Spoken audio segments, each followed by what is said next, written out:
Hey y'all, it's Lauren and Jamie. This week we're talking about the evolution of drinking from college to adulthood. This is the Chicks and Dip podcast.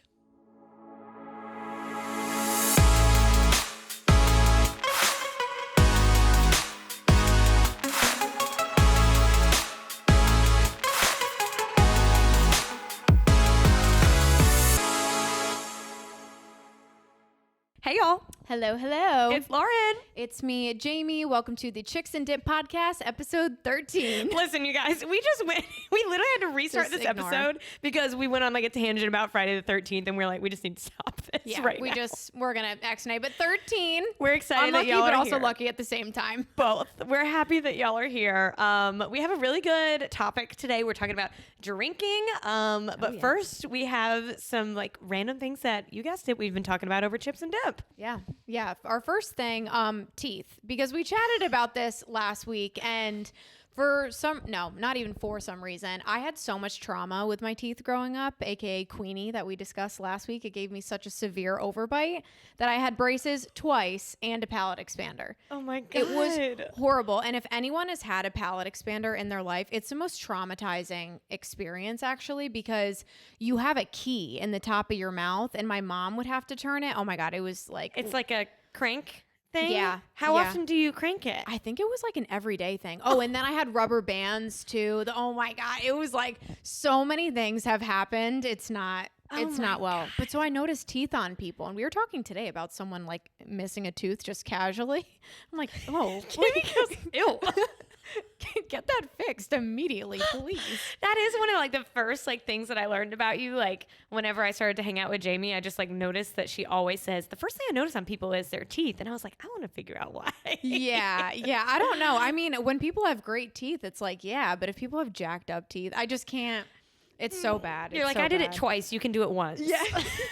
If I did it, you can do it. I remember the second time I had braces, I got them off in 9th grade right before I was going to Disney World. And like, have you had braces before? You have. Oh, you have. Okay. Oh, yeah. And your gums are really swollen after you get them off. So I like went back to school feeling like hot shit because I got my braces off. And one of my friends looked at me and he's like, you look really weird. I was like, what? I was so upset. It was such a great moment to get your braces off. My gums were swollen. I was like, all right, screw you. It is weird. Like, I feel like I remember getting in the car and I was like using the car mirror and I was just smiling and like making weird faces. Yeah. Your whole mouth is different after you get those things off. Well, because you're so used to brushing your teeth like on the top and bottom. And then you're like, holy crap, there's like a full set of teeth in my mouth. It's not just metal. What's that thing? You know that little like teeny brush you get in between your braces? Did you have colored braces? Oh, hell yeah. I had like lime green, lime pink, lime yellow, like lime pink, neon pink, whatever. I did that my first go around because it was in like 3rd grade. I'm pretty sure I did red and green for around Christmas time. That's horrible. But the second time I got those like clear ones because I didn't want anybody knowing that I had braces. Oh my God. Okay. Well, now from here on out, every time I think of braces, we didn't tell this story on the New Orleans episode, but y'all, we got this Uber and he pulled up and he was playing What's My Name by Rihanna.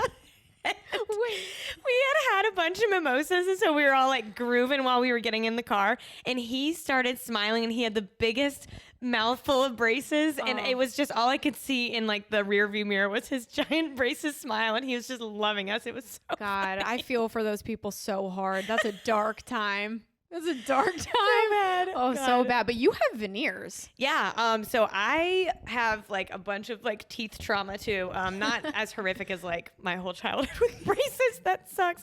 But no, whenever I was like a baby, like busted my face so hard that my baby teeth got bruised up into my permanent teeth.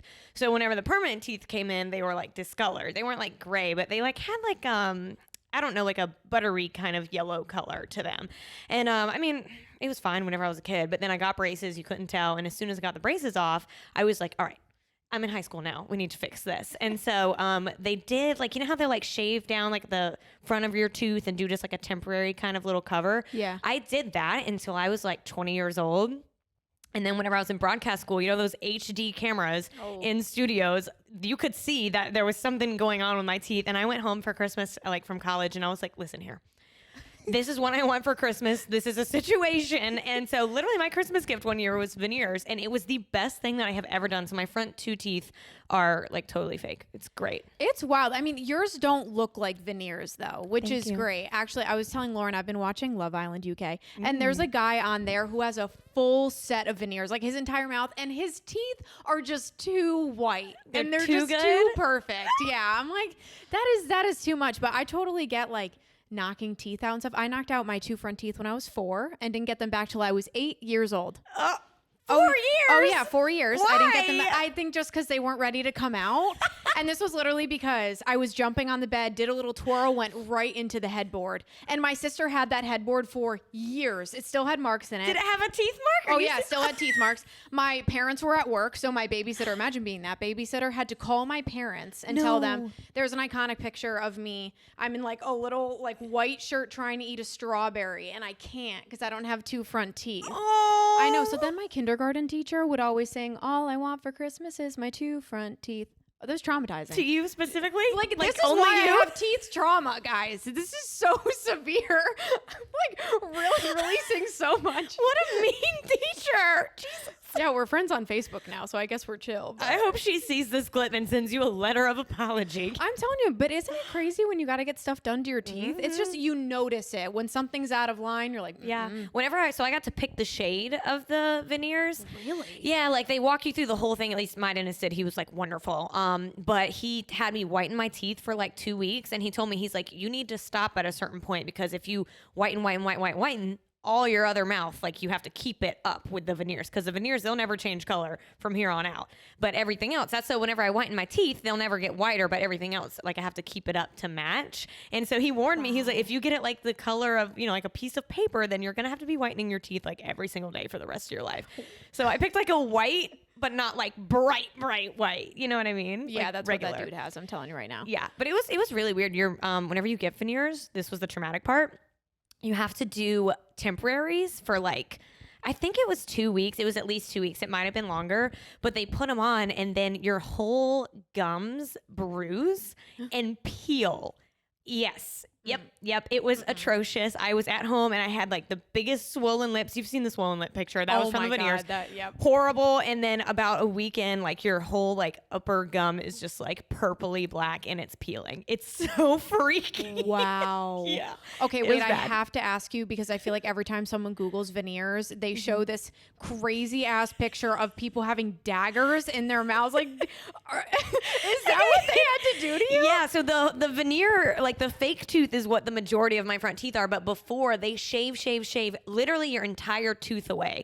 And like for me, it was just this paper thin little like rectangle, not the size of my tooth, like teeny ass little rectangle, like You're right lying. there. No, I swear. I don't have any pictures of it. I didn't want any pictures, but he did sit me up during the procedure. I mean, the procedure takes like a long time, and he sat me up and was like, all right, we're about halfway. And I went like this, and he was like, don't push on those. You're going to knock them out.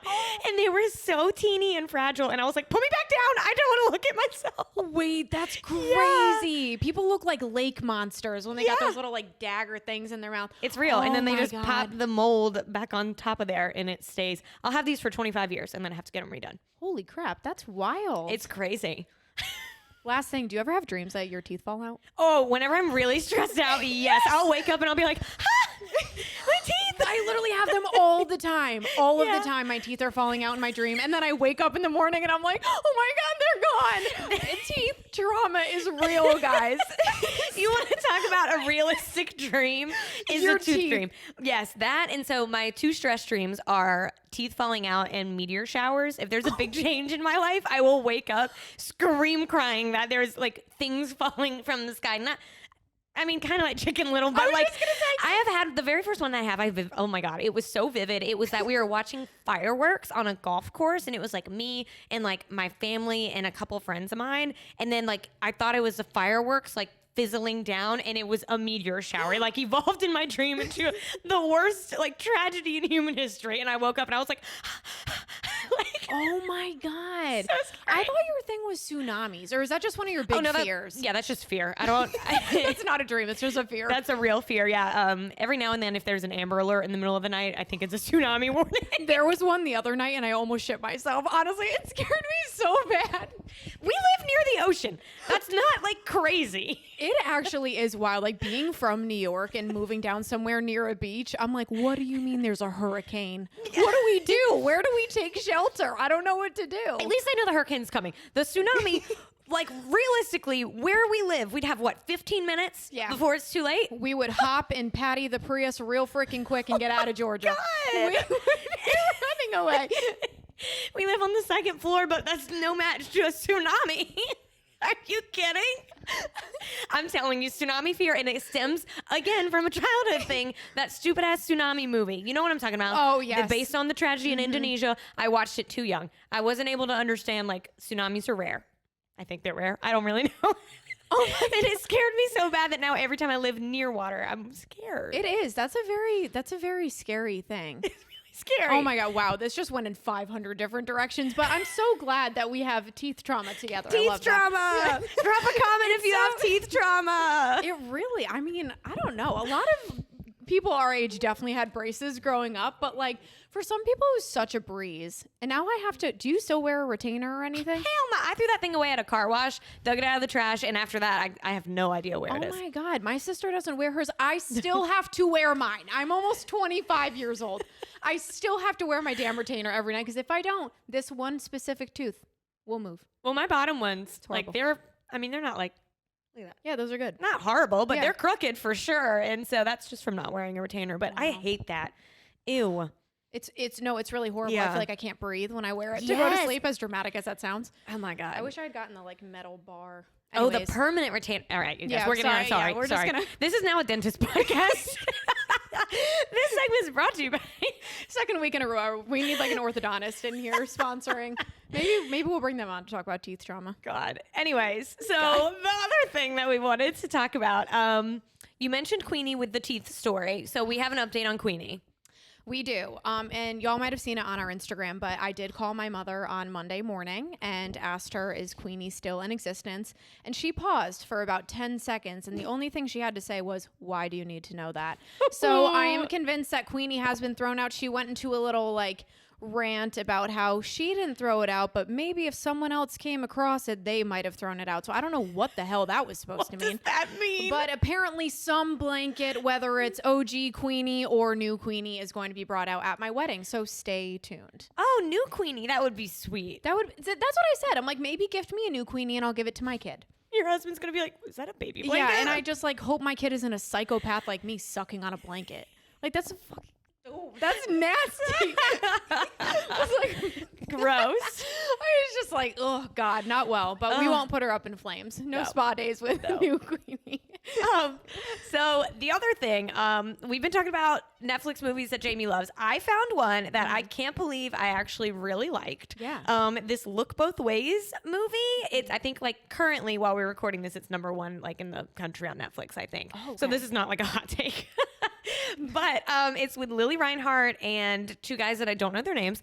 And it is so good. It's like the girl, like she is graduating college and basically opens up and she's taking a pregnancy test. And the whole entire movie follows her life if she's not pregnant and her life if she is pregnant. And it is so good. It was extremely stressful at the beginning to watch because I was like, oh my God, like, you know, everybody has been there and you're like, shit. Yeah. And, but I don't know. For me, the takeaway, she, of course, like the whole first half of the movie is presenting that she's just like miserable because she's like, instead of going out to like Los Angeles to follow her dream job, she has to learn how to be a mom and it's not her boyfriend. It's just like a friend of hers that got her pregnant. So she's like crying on that half of the movie for like half the movie.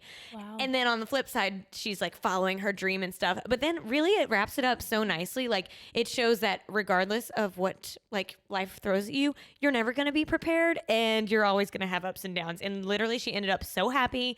This is a spoiler alert, I guess, but I think we could have guessed it. She ends up so happy in both scenarios. And I just felt like it was really heartwarming and made you think. It was really good. I need to watch it. It was so good. And Lily Reinhart is so cute. Yeah, she is really cute. We were talking about her the other day because she she's on Riverdale, which is just like a whack ass show. I've never seen it, and Jamie was telling me about it. She's like, now they have superpowers, and I was like, what do you mean now they have superpowers? I watched it when it first came out, and it was fine. But then they started doing like musical episodes. I think the first one they did was Carrie the Musical, and like me being a musical theater geek, I was in that show growing up, so it was so whack. Like watching them do it on a TV show, the singing was horrible, and now they have superpowers. So I don't know who was writing the show. We need to give it up. We need to. Okay, wait, hold on. This is what I'm struggling with. There was no like supernatural themes in seasons prior? This is why I'm confused. It literally was like some kid got killed, like a brother got killed, and then now suddenly they have superpowers.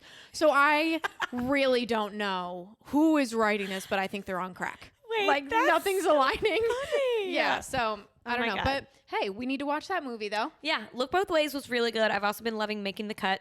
That is really good on Amazon Prime Video. So that's what I've been doing TV. Yeah, I already plugged my Love Island UK. Those people have me an emotional roller coaster. I'm sobbing. I'm laughing. It's too much. Man. Alone by myself in my apartment. Anyways, let us know what you're watching. Yeah, please. We need some recommendations. Okay. So, anyways. So, before we dive in, my hair's sticking in my lip gloss. Oh, my God. Before we dive into our topic, we do want to shout out our sponsor. Thank you so much to Neutral for supporting the podcast. Yes, y'all are the absolute best. Neutral is a 100-calorie drink, gluten-free. We just got to plug that because, you know, it's so important nowadays. Everybody's gluten-free. But we love it. This is an elevated seltzer, as we keep saying. It's a little lemonade taste, and whether you have a sweet tooth or you don't, it's perfect either way. I have a really bad sweet tooth, but Lauren doesn't, and we both love it. It's so refreshing. Again, it's still hot as hell out here, so Neutral is perfect. It's also just delicious. And real quick, I feel like we do need to, like, point out the irony of this episode. We're literally talking about drinking and, like, drinking less, and we have an alcohol sponsor. But something that we love about Neutral is that they love us to drink responsibly. Yeah. So thank you, Neutral, for encouraging responsible drinking. And thank you so much for supporting this podcast. Yeah, thank you. We love you so much. Cheers. Yay. I know that is kind of funny. It's very ironic about what we're talking about today. Like, yeah, the whole 9 yards. But yeah, kind of as we were prefacing a little bit earlier, we're going to talk about, obviously, it's a huge change from college, partying in college, and coming into adult life, and just how your drinking habits change. So we're going to talk a little bit about how it's changed for us and where that's coming from. I mean, again, the whole premise of this podcast is figuring out your life in your 20s, and we really hope and believe that a lot of you listening are probably feeling similar things. It's just a weird transition, and alcohol is something that is so personal and like for everybody. And so we just hope that some of the things we're saying can, you know, be a little bit relatable. Yeah. No matter where you're at with that. Yeah, 100%. We're still figuring it out, obviously. Yeah. And okay, also, I don't know where we needed to put this disclaimer, but like obviously, like if alcohol is like a serious problem, like we're not doctors, we're not professionals. So like take this with a grain of salt, you guys. No, for sure. We're just talking about how everything has shifted for us within the last like 2-3 years of graduating from school. Yeah. So I don't know, where should we begin? Do you want to start? Maybe high school going into college, what our experiences were there a little bit. In high school, my senior year of high school, I did drink a little bit. I don't condone underage drinking, but whatever. I did it myself. So whatever. I feel like I have to say that. No. But no, I did a little bit in high school. I also had an older sibling. So I feel like just kind of seeing her growing up and everything, it just felt normal to me. We would always kind of drink in our friend's basement. So I guess in a way it was safe because there were parents upstairs if shit went awry. So I wasn't when I got to college, I wasn't like afraid of drinking, and I kind of knew my tolerance a little bit. But obviously once you get to college, things kind of ramp up. But I know it was a very different experience for you. Yeah. So I think the sibling thing has a lot to do with it. I'm the older sibling. And so I mean, my parents were not like crazy strict, but they were strict. I mean, I wasn't allowed to just like go places and not tell them where I was going. And so I was also like scared because I was the older sibling, that I would get in a lot of trouble for drinking. So I never drank, until I graduated high school. Yeah. I didn't really like the people who were throwing parties that had alcohol at it anyway, so it wasn't really that big of a deal. I just didn't do it. And so then whenever, I think the first time I ever like actually had alcohol, I had this friend, and the summer after we graduated, before we went to college, his mom was home and he had older siblings. Yeah. And so she would always buy us like Mike's Hard and like Malibu. And like we'd mix it with like Sprite or something. Yeah. And we would literally sit on his back porch, and like I would have one Mike's Hard, and I would like go to the bathroom and I'd be like oh my God. Like, and keep in mind, this was still, you know how small I used to be. Like, I literally am such a late bloomer. I didn't grow until I was like 19 years old. So I was like 100 pounds in one Mike's Hard. I'd be like, I need to go home. Oh my God, we would drink like Gold Four Locos. Oh, I had Jesus. no business doing that at all. At all. So of course you're like drunk by the end of it. But I mean, I think from my perspective, it definitely helped a little bit before going to school. But then we were talking about our college experience. You know, everyone's experience is also different in college because some people still don't drink, which is totally fine. But I will fully admit that I was a huge partier in school, especially my last semester of senior year, or rather my first semester senior year. This is horrible to say, and sorry, Mom, but I think I literally blacked out every time I went out drinking, which is like insane. And I look back at that now and I'm like, how did you function? But like, that was just the thing. You weren't drinking just casually. No, you were drinking to get drunk. Oh, that was the goal. Every Friday, Saturday night, it was like, I can't wait to get shit-faced. Yeah. You're just like, oh, class is over. And I was saying to Lauren, like, I'd walk into my favorite bar at Penn State, P-Man's, shout out. And I would get like a vodka soda and a mind eraser. Like always, I literally What is a mind eraser? It was something like, it tastes like coffee. I don't know exactly what it is. Yeah, something's not well. But like everybody, that was the drink at P-Man's. Like if a guy was ever to buy you a drink in college, like, you want a mind eraser? Ew, like, yeah, sure. That's so creepy. But like, that's just what you did. I literally knew my bill every time that I went into P-Man's because I would get the same thing. But it was always like, you floor it and you just go. You don't really like drink casually, which is so different from what we experience now. Yeah, I know. Whenever I went to college, I partied extremely hard my freshman year. I don't want to say that like I had like some tolerance once I got there, because it was still like low compared to like being a full-on adult. Mm-hmm. But you know, I think like I had a little bit of practice over the summer in the backyard with my friends. But I mean, like, I had never been to big parties and stuff. And so I remember like, I don't know, I would always pack like the Sprite bottle in my purse and stuff because I was like really scared of like, even like my friends who lived in like frat houses and stuff. I was like, I'm not taking a drink out of your random cooler in your room. Like, no. But then of course, like you get up there, you get more relaxed and stuff. And so I just got really, really into partying freshman year. I got in a bunch of trouble with my parents, and that's a whole nother thing. We'll tell this whole story, you know. But then I partied pretty much the entire time. I just reeled it back, like drug wise is what I mean. Like I wasn't like hanging out with shady folks after my freshman year, but the drinking really never stopped. And really more so, I just drank more, you know, like not more, quantity, but like different things. You know, I wasn't drinking like the Burnett's vodka that I had in my like dorm anymore. I was drinking beer, and then I got into wine once I had an apartment. You know, we'd have like wine nights and stuff. But I don't know. I feel like it just like stayed steady the whole rest of the time. I don't really remember blacking out that much in college, but for me, like whenever I started blacking out often was actually after I got a full-time job. Really? Yes. And I really think it was because I had never been so tired in my life, because I was on that morning shift. So I moved here and I was on a morning shift where literally my day started at 4 a.m. And so as hard as I tried to go to bed at 7 p.m. every night, I couldn't do it. So I was probably getting 3 hours of sleep every night. And then I would still be trying to keep up with my friends who had regular schedules.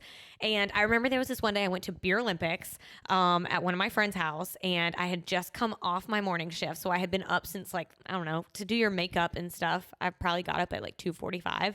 So I've been up since 2:45. I got off work around lunchtime and went straight to Beer Olympics, and I blacked out so fast. And then I literally woke up the next day in my bed, and like I got home, someone just took me home, and I was like, I'm going to meet y'all out later. And I just fell asleep, and I slept until literally like noon the next day. And that's whenever I realized, oh shit, like in college, I was never as tired as I am now. And like physically, I cannot keep drinking the way that I did when I was a student. You know what I mean? Oh yeah.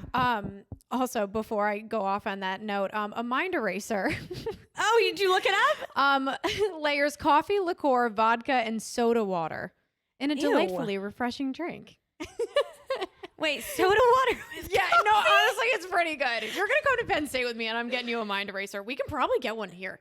Probably. But anyways, off of what you were saying, yeah, we were talking about, you know, back in college, you really don't have the responsibilities that you think you have at the moment. Right. So it's like, you know what, if you do go get messed up on a like Saturday, you have Sunday to be hungover, and then Monday you just go to class for a few hours. But then when you graduate from college, it's like, oh wow, I cannot floor it like I used to, because then you're in an office from 9 to 5 or getting up at 2:45 in the morning for a morning shift. Yeah, exactly. And I never, like, it never crossed my mind once I graduated that, like, oh, my like drinking habits are going to change, because I think, of course, I did a lot of stupid shit whenever I was drunk across 4 years being in Starkville. Everybody does. But I never had anything that was like life or death. You know, like I don't have a DUI. Like I never like was physically like putting like my safety on the line. You know what I mean? So I feel like that never crossed my mind to really even think about my drinking at all. Did you? I mean, is that something that you thought about whenever you were a student? It did never cross my mind. The only reason, I guess I did think about it a little bit, because funny enough, like, although I partied in school, I'm not a huge drinker, and you know this. Like, I like going out every once in a while, but I kind of like chilling at home or like having some wine at home or whatever. So honestly, towards the end of senior year, I hate myself now for saying this, but like I was ready to graduate. Like, I was excited to not go out all the time and to have a like, because I just like stability. So I was like, oh, I'm so excited to like work and all this stuff, which now I'm like, oh God. But I just was really done with that partying atmosphere. You know, because I just don't, it's never really been who I am. That's how my sister and I are a little bit more different. I mean, she is like doing her thing, whatever, which is so great. But yeah, I feel like I'm honestly living my more authentic, like, drinking self now, because I don't feel the need to do that as much. Like, the past 2 weekends, I've literally just sat in my apartment, watched movies, and had a glass of wine by myself, and I've been so content. Where when I first moved to Savannah, it was like tequila shots for days, like, just right after college, thinking you can continue on with that. And it really got to the point, because I was working weekends at that point, that I'd wake up on Sunday and honestly have to go and do work after going out on a Saturday. And I'm like, this is horrible. I cannot do this. I don't know how I did it in college. Yeah. That's so funny. I like, I say that I had like that blackout moment where I like realized I can't keep drinking, but I still wanted to. Like, that to me really, I mean, it raised like but I feel like I was ready to graduate too, but I wasn't ready to graduate in the sense of I want to get out of the party life. I was ready to move my party life to Savannah, where you can drink in the streets. Like, I was ready to keep it going. And honestly, I mean, I still love to go out, and like, this is something that you and I talk about, but I feel like up until lately, like the last like year or so, I haven't really like thought much about it. You know, like my hangovers have gotten progressively worse, which sucks. And I don't know if that is a me thing. Like, do you think that your hangovers got worse like as you get older? Every year, I swear it's worse. Oh my God. I mean, I literally had some wine the other night, and we got ready to work together yesterday. I'm like, I have such a bad headache. And I'm like, is this literally because I drank wine last night? I'm pissed. Like, I could literally go to like wine night at a freaking fraternity and feel like a spring chicken the next day. Yes. Like, and it wouldn't matter.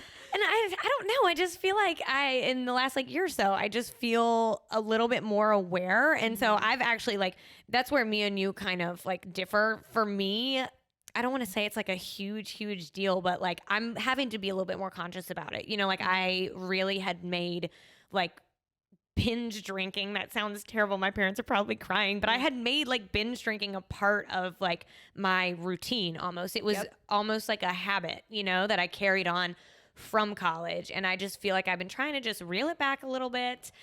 You know, I still love to go out because I love to be social, and like I love, oh my God, like getting dressed up and like walking the streets of somewhere. Oh God, I like it, just fuels me with joy. But like now I'm trying to figure out like, okay, I feel like I want to do that with like 1 or 2 drinks versus like 4, 5, 6 and a shot. You know what I mean? Well, right. Because in college, it's not where now you can sip on a drink for a little while. It's okay. Then you get another one. In college, it's like finish your drink as quick as you can because you got to be buzzed for this event, or like you need to be drunk for this football game or something. And that's just, it's just so crazy. And you saying binge drinking, as scary as that term is, I remember that coming up on the news all the time when we were in college, because for some reason it was like our years of college that adults were realizing what we were doing.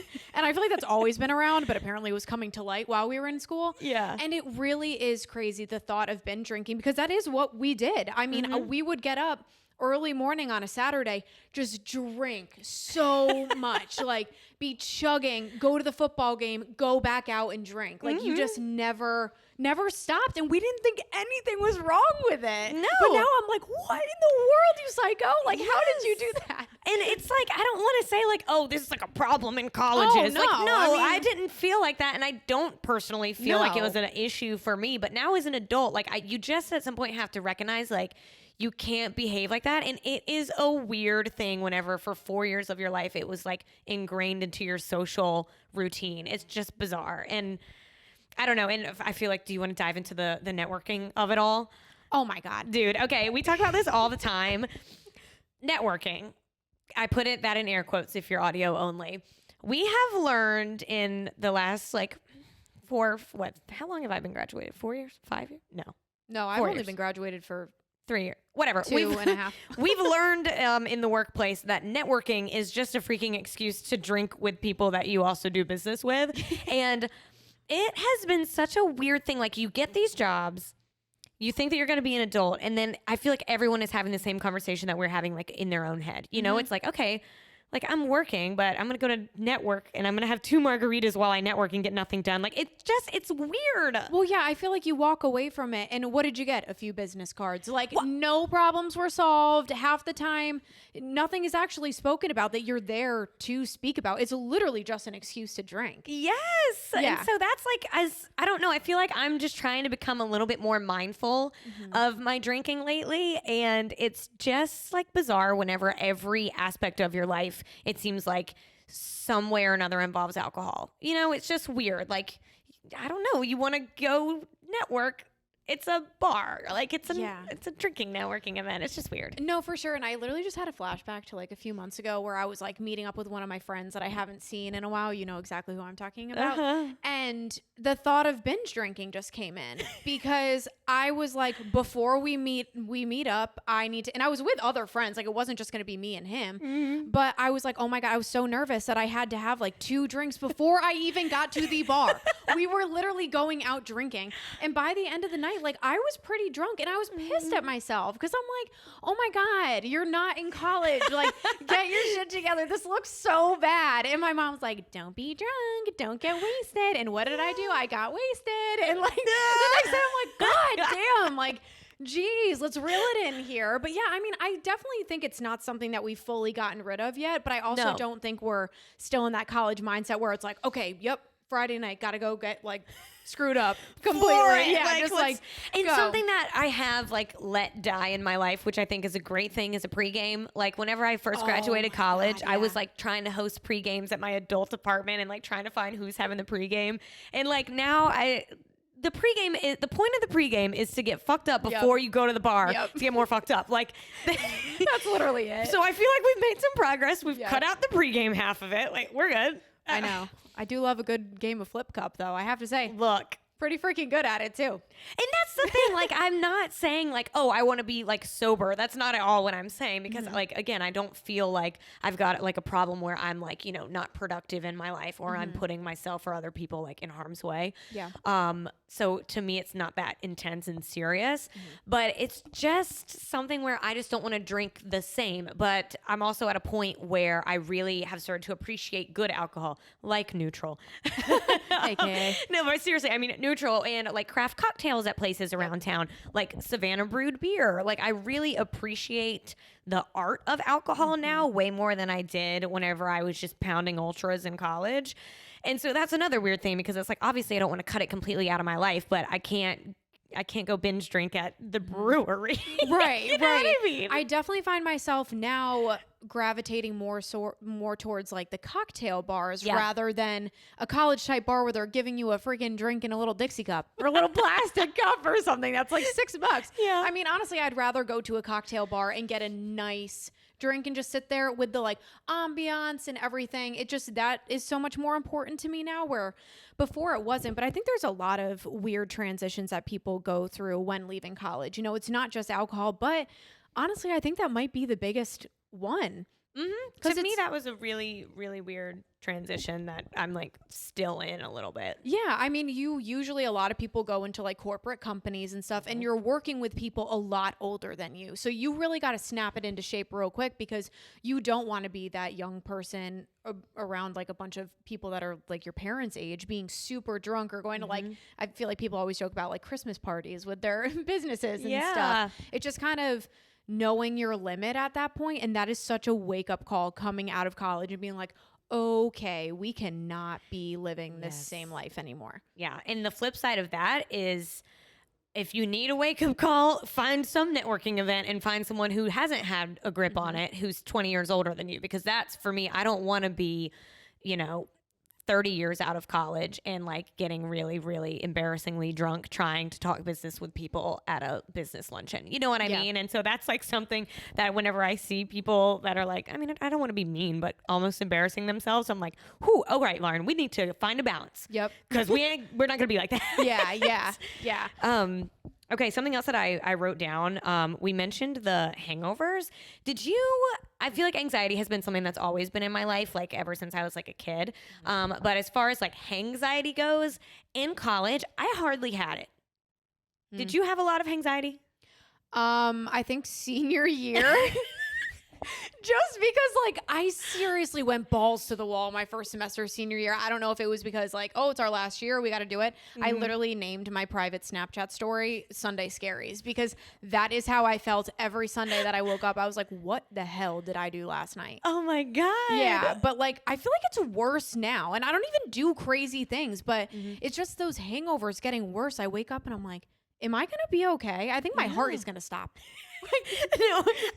Okay. This is like a funny story and a little bit change of tone, but the first time I went back to Starkville post grad, my sister and I drove to a football game, and on the way home, we left Starkville at like 10 in the morning. It was like 4:30 in the afternoon, and I literally, swear to God, Googled, can you die from a hangover? And she was having to drive me across state lines to take me home. And I thought I was actually going to die in that car. For real. Crazy. It's so crazy. But no, I feel like, I don't know, in college, I think it's all about the responsibility thing. I didn't have any responsibilities compared to like an actual adult life.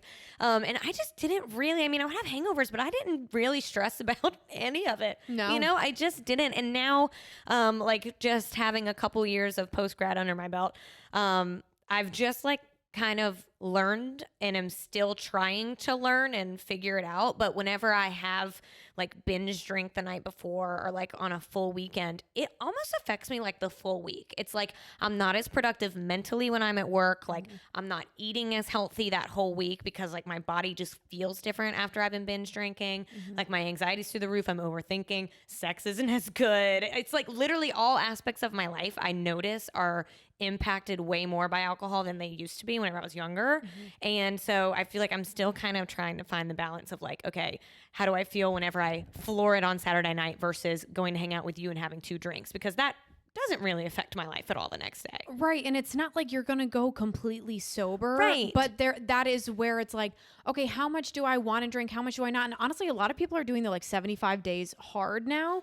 And why? I know. And I've been talking to literally my friend Pat, shout out. He's doing 50 days hard. And he's like, no, I think you could do it. And I'm like, I really don't know if I could. Like, I want to be able to have a glass of wine or something. But that's where I feel like we also don't need to put a negative kind of ring around if you do have a drink, And Agreed. This is something that I was talking to you about the other day. Is that when I'm sitting in my apartment by myself, sometimes I do just want to have a glass of wine. Yeah. And for some reason, I have felt so guilty doing that because I feel like, as we were saying, in college, there's a reason behind your drinking. And to me, I'm sitting there, I'm like, okay, I'm literally sitting here by myself. Why do I feel the need to drink? Yeah.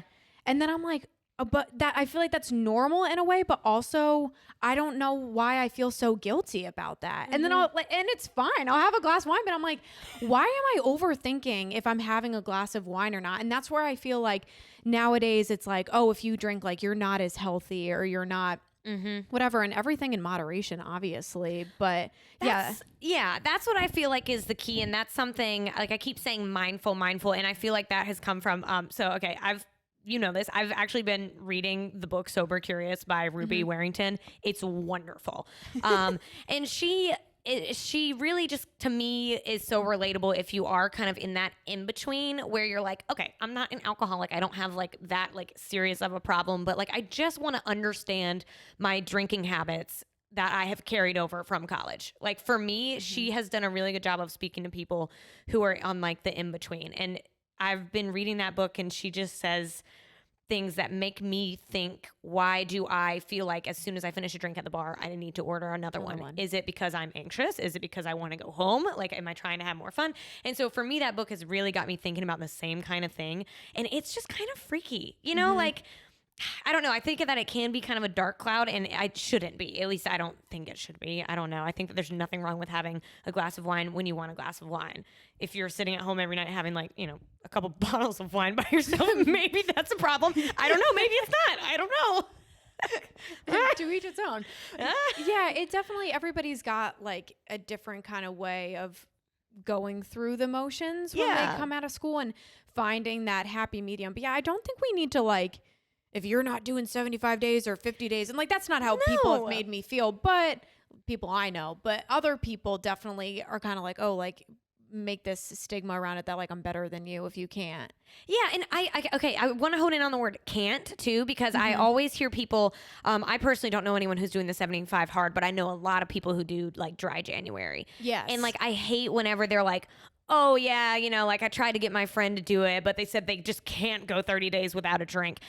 Okay, I go 30 days without a drink? Yes. Do I want to? No, that's my biggest thing. I don't want to be made to feel like I can't give up alcohol because I don't want to. Like, I want to be able to go to my friend's wedding and have a champagne toast. Right. Sorry, you know, like, but I also want to be mindful whenever I'm drinking, like just on a random Friday night out on the town. Yeah. So, I feel like every time I try to do like, and to me, what am I proving to myself? Oh, I just want a month sober. Cool. I don't know. Like, to me, it just doesn't do anything. I'd rather just choose not to drink when I don't feel like it. Yes. You know, yes. I mean, like this past Friday, I didn't drink anything, mostly because the wine that I got was disgusting and I didn't want to drink it. But then the next night I had some wine and I was just like, you know what, this is fine. It's really not a big deal. So I totally support the people that, you know, want to do dry January and all these different things. For me personally, it's not going to prove anything to myself. I would rather give myself the challenge of like doing X amount of workouts or something like that. You know, everything, like I just said, in moderation. But yeah, it definitely is. It's hard to find that balance. And I literally just thought about, I think the first wake up call for me, because also we all know this, I got sent home from senior year during COVID. So it was like transferring life in college to my childhood bedroom where I was literally just getting drunk on Zoom all the time because that's what we were doing. Yeah. So when I came to Savannah for a full-time job, that weekend, like I just thought it was still college. I wasn't really aware that I was going into a full-time job. So when you said getting like anxiety and all these things, knowing you need to get things done for the week, I literally, Saturday was our first night out and I met my ex that day. And then the next day we all wanted to go by the pool. Like he invited us to go like drink by the pool and stuff. And to me, I originally had the plan to get things ready for the week ahead and my first week of work, but nope, what'd I do? I went and laid by the pool. Yes. So I was so much more stressed out going into that first job. And to me, I was like, okay, wow, like I actually have a full day of work now. Like I can't do those things. Yes, have a Sunday fun day every once in a while, but this isn't going to be a full-time thing that I can do all the time. Exactly. And exactly what you just said. Like, I don't say like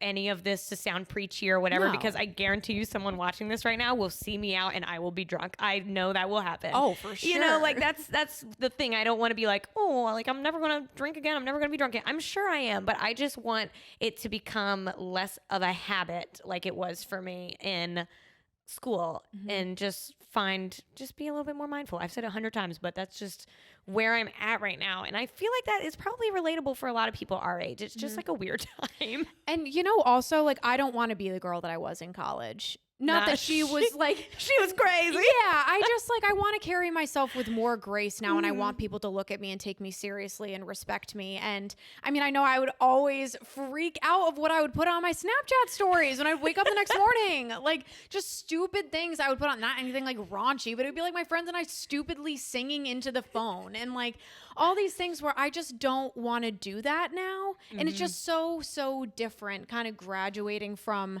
that level. So I mean, that was fine. Jamie college can stay there, but like Jamie in adult life is going to be very different, because I know when I get super drunk now, I'm like, oh my God, what did I do? Yes. And like I keep just thinking about our New Orleans trip. Like you and I had a freaking blast. We stayed out till 4:30 in the morning, and we weren't like blackout, so slurring our words all over the place. We like, really weren't even drunk, honestly, on that trip. And we were drinking like to keep a nice little buzz, you know, like while we were on freaking Bourbon Street. But you know, we didn't, I feel like I know actually, I've been to Bourbon Street many times while I was in college, and I don't remember how I got home. And that's the difference for me right now. I don't really want to be putting myself in that situation where I'm that drunk anymore. Yeah, I mean, I just look at some friends that I have. I mean, whether they're getting their masters or in school still in some capacity, and other people aren't, but they're still going so hard. And I'm like, how are you doing that? How do you sleep? How do you function? How can your liver take it anymore? Yeah. Because I just couldn't. Honestly, that's just not the lifestyle that I want to live anymore. And if that's for you, good for you. Yeah. Have it. But like physically, I can't do it anymore. Like my anxiety, my headaches, nausea. Oh God. I think the whole part of becoming an adult is finding other things to satisfy you than just like getting drunk with your friends. I think there's other ways that you can spend your time with friends, with your loved ones, finding other things that you will love to do on a Saturday night instead of going out to a bar. And this sounds like dark kind of, but that like actually took me some like practice, you know, because again, it's like I keep saying the word habit, but it's almost like habitual, like the drinking was for me at least. And so whenever I like thought about a Saturday night, like what do you do if you don't go out and get drinks all night? Like it was kind of weird, because I was like, I don't really know, because I haven't done that in like 4 years. Build a puzzle. Well, I'm like, I don't know. No, I'm still trying to figure that out. And don't get me wrong, like, just like you said at the beginning of the podcast, like I love getting dressed up. I love having a night out on the town. I love having a girls' night or a date night, whatever.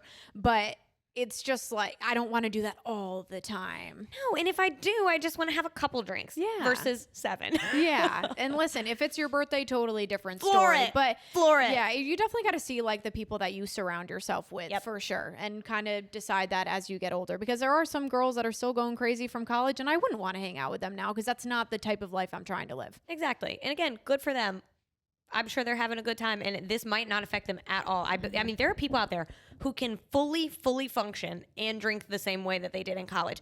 That is a mystery to me. that is not up my avenue. Yeah.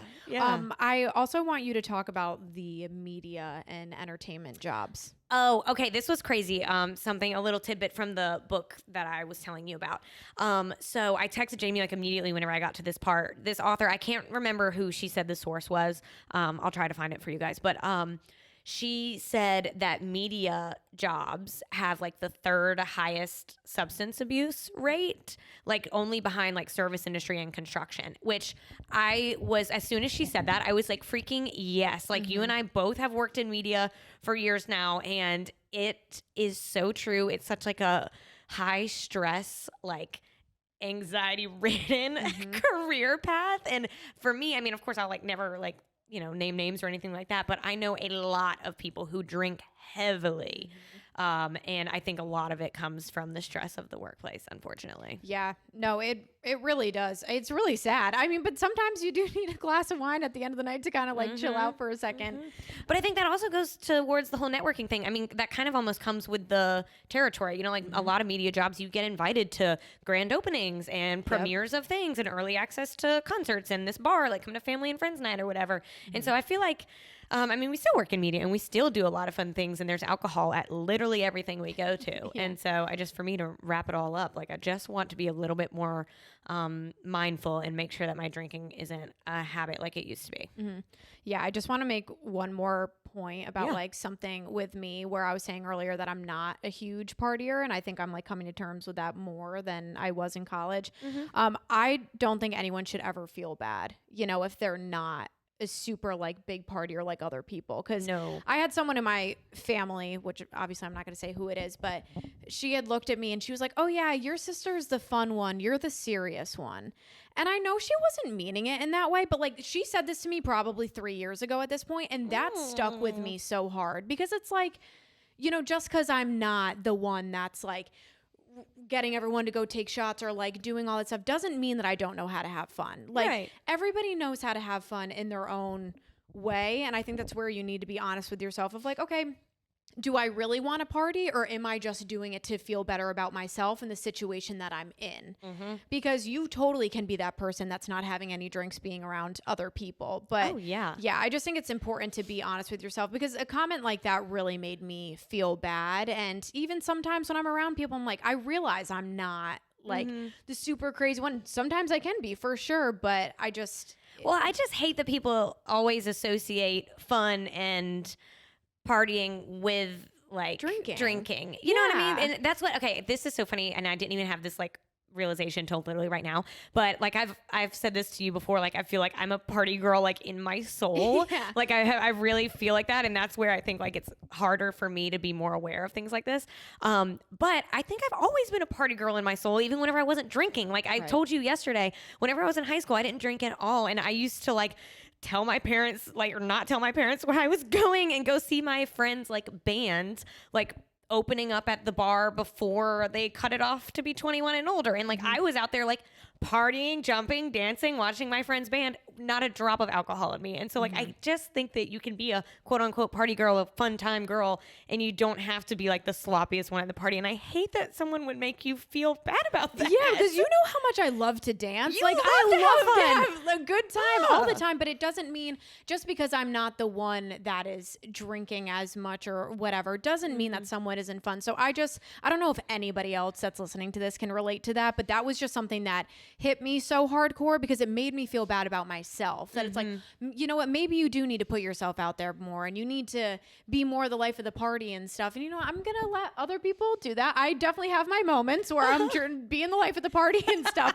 But like, it's just not, I feel like sometimes when you put yourself in that situation, it's not really for other people. It's to prove to yourself that you're a fun person, because I've definitely done that. And I don't need to prove that to anybody else. People want to be around me because they think I'm fun, and I think I'm fun. Yes. So it's fun. And I've even done that. I mean, I love to go out and show out and be extra and all that stuff. But I mean, sometimes I don't feel like doing it, and I have forced myself to go out because I'm like, oh God, if I don't go, they're going to be disappointed that I'm not there. Then once I get there, I'm having such a miserable time that I'm like, might as well get drunk. You know what I mean? And that's the kind of thing that I want to be a little bit more in control of. Or like, if I don't want to be somewhere, let's just not be there, number one. But also, let's not feel like I need to make it more fun with alcohol.